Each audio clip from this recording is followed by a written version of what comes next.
આજે ખાલી એક સવાલ પૂછવા આવ્યો છું તમારી વચ્ચે. કશું કોઈ માટે કશું કંઈ આપણે બોલવું નથી. આજે ખાલી એક સવાલ પૂછો કે તમે કોઈ પાર્ટી બનાવો ને તમારી પોતાની, તો તેનો ઉદ્દેશ્ય શું હોય તમારી પાર્ટીનું? કે લોક કલ્યાણ કરવું, લોકોનું સારું કરવું, સારું વિચારવું, જેટલું બને આપણે આપણું પ્રયત્ન કરીએ બધા માટે, તે તમારી પાર્ટીનો ઉદ્દેશ હોવો જોઈએ, બરાબર?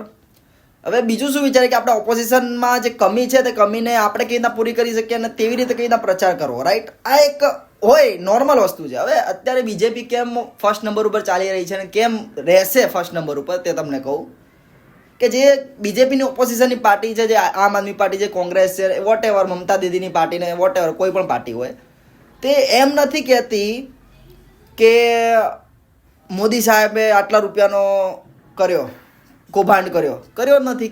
કે મોદી સાહેબે આટલા રૂપિયાને મારી નાખ્યા, માર્યા નથી. ક્યાંથી કે તે શું કે મોદી સાહેબે ભગવો રંગ પહેર્યો છે, મોદી સાહેબ આવું કરે છે, 50 કરોડનો આ પહેરે છે. ભાઈ યાર, કોમન સેન્સ